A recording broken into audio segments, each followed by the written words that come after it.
আসসালামু আলাইকুম। আমরা আজকে চলে আসছি ঢাকা আন্তর্জাতিক বাণিজ্য মেলা ২০২৬ ৩০০ ফিটে। যেহেতু আজকে শুক্রবার, তাই সকাল থেকে বেলা বাড়ার সাথে সাথে আমরা লক্ষ্য করলে দেখতে পাবো বিভিন্ন দূর দূরান্ত থেকে, বিভিন্ন প্রান্ত থেকে, ঢাকা এবং ঢাকার আশেপাশ থেকে, বিভিন্ন অঞ্চল থেকে দর্শনার্থীদের উপচে পড়া ভিড় লক্ষ্য করা যাচ্ছে। আমরা আপনার আরো এগিয়ে যেয়ে দেখবো সামনের দিক থেকে লক্ষ্য করা যাচ্ছে সামনে টিকিট কাউন্টার, কিভাবে টিকিট মেলাতে প্রবেশের টিকিট কিভাবে সংগ্রহ করা যাচ্ছে হয়।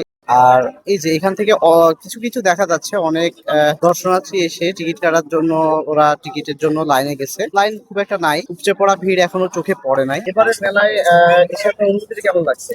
অনুভূতিটা অনেক বেশি, কারণ আগের চেয়ে অনেক বেশি লোক হচ্ছে দরকার।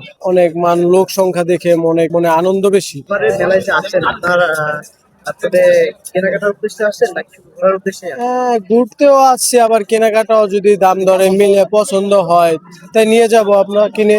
ভাই, আমার নাম হাতিউজ্জামান। আমি আসছি মাগুরা থেকে। মেলায় আসার উদ্দেশ্য, ফার্স্ট টাইম ওয়াইফকে নিয়ে আসছি, এই জন্য আর কি। তো ঢুকলাম, দেখা যাক, মানে শুরু করবো আর কি। কিছু চিন্তা ভাবনা আছে, কিছু কিনবো আর কি, সাংসারিক জিনিস আর কি। এদিকে সুবিধা বলতে ঢাকার মধ্যে ওইভাবে জ্যাম হয় না, আর এদিকে হচ্ছে ঢাকা থেকে মানুষের আসাটা একটু কষ্ট হয়ে গেছে। তাই ছাড়া এমনি পরিবেশ, খোলামেলা সবকিছু মোটামুটি ঠিক আছে, কোনো সমস্যা নেই এদিক দিয়ে। কিন্তু আসা যাওয়াটা কিন্তু এবার হ্যাসেল বেশি, অন্যবারের তুলনায় এবার একটু হ্যাসেল বেশি, কারণ গ্যাদারিংটা বেশি।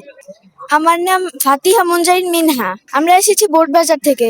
মেলায় আসার পর তোমাদের অনুভূতি কেমন লাগছে? খুব ভালো। ভালো লাগছে? কেনাকাটা করা হয়েছে নাকি কিনবা? না, মাত্র আসলাম, কিনবো। কে কে আসছে তোমরা? আমি আমি আসছি আমার বাবা, আমার আম্মু আর আমার বোনের সাথে। আমি এসেছি আগারগা থেকে। আচ্ছা, মেলায় আসার আপনার আজকের উদ্দেশ্য কি? আজকে আমি দেখতে আসলাম মূলত, যে মেলাটা প্রতি বছর আমি মেলা লাগলেই আসি, সেই নিয়তেই আমি এসেছি আর কি। দেখতে এসেছি কেমন মেলা। মেলায় এসে তোর অনুভূতি কেমন লাগছে? খুবই ভালো লাগছে, এই যে মানুষ দলে দলে মেলায় আসছে।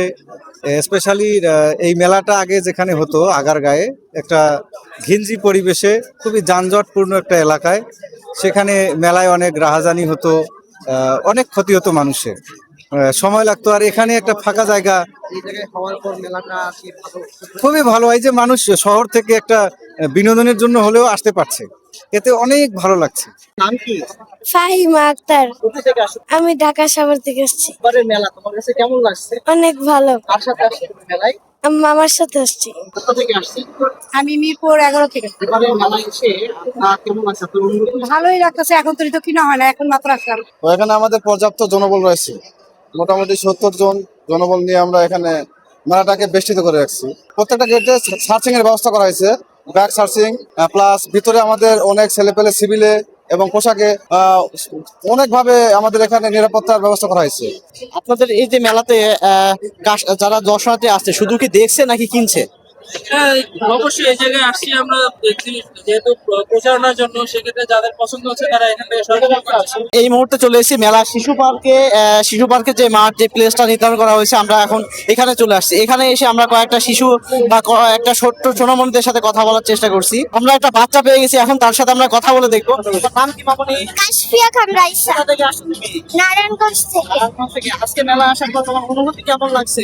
অনেক ভালো। গত বছরের তুলনায় এবারে বেচা বিক্রি কেমন? এবারে বেচা বিক্রি তো এরকম ভালো না, আগের তুলনায় মনে করেন অনেক কম বেচা কিনি। এই যে বেচা বিক্রি ভালো না, এটার কারণ কি? এখন তো দেখতে পাচ্ছি যে দর্শকের উপচে পড়া ভিড়, প্রচুর পরিমাণে মানুষ, তারপরও বেচা বিক্রি হচ্ছে না, এটার কারণটা কি? মানুষ তো হয়, এখানে মনে করেন বেচা বিক্রি অন্য দোকানে হয়, কিন্তু আমাদের দোকানে একটু কম আর কি। আপনার নাম কি ভাই? আমার নাম মোহাম্মদ লুৎফর মিয়া। আচ্ছা, এই যে আজকে যে আমরা বাণিজ্য মেলায় এসেছি 2026, এই বাণিজ্য মেলায় গত বছরের তুলনায় এবারে বেচা বিক্রির হার কেমন? না, গতবারের তুলনায় এবার মোটামুটি এখনো আছে, আলহামদুলিল্লাহ ভালোই। আপনাদের এই মেলাতে যে পরিমাণ টার্গেট বা যে পরিমাণ এটা কি সারা কেমন পাচ্ছে? আমাদের যে টার্গেট ওই তুলনায় এখন ওইরকম কোনো সারা পাচ্ছি না, বাট দেখা যাক, মোটামুটি আলহামদুলিল্লাহ আছে। শেষ পর্যন্ত গেলে বুঝতে পারবো আর কি, টার্গেটের ফিল আপ আছে মোটামুটি। গত বছরের তুলনায় এবার কি দাম কি বাড়ানো হয়েছে এমন কোনো কিছু? গত বছর যেরকম দাম ছিল ওই থেকে ওইরকম আহামরি কোনো দাম নাই, 200-500 টাকা এরকম ডিফারেন্ট। হ্যাঁ, আপনার নাম কি ভাই? হ্যাঁ, শরীফ। কোথা থেকে এসেছেন আপনি? আমি আসছি আশুলিয়া থেকে। আশুলিয়া থেকে। আজকে মেলায় এসে কি এই সাইকেলটা কেনা হচ্ছে? হ্যাঁ জি, এই সাইকেল কেনা হচ্ছে। গত মানে এই যে মেলাতে যে সাইকেলের দামটা, এটা কি আপনার কাছে সহনশীল বা তুলনামূলক কম না বেশি? অনেক রিজনেবল প্রাইস দিচ্ছে সাইকেলটা, এই জন্যই কেনা মূলত। কারণ অনেক কম প্রাইসেই এই জন্য কেনা। এরা বলছিল যে ডিসকাউন্ট দিয়ে রাখছে, এই ডিসকাউন্টটা কি আপনি সুবিধা পাইছেন? হ্যাঁ 40% ডিসকাউন্ট দিচ্ছে আমার এই সাইড 40%। ছোট সোনামণির জন্য নেওয়া হয়েছে মূলত নাকি? না এটা আমার জন্য। তোমার নাম কি সোনা? আমার নাম আদল, কোথায় থেকে আসছো? লালগঞ্জ থেকে। মেলাতে এসে কি কিনছো? সাইকেল কিনছি। সাইকেল কেনার পর তোমার অনুভূতিটা কেমন লাগছে? খুবই ভালো। কার সাথে আসছো তুমি মেলায়? আমি আমার নানার সাথে আসছি।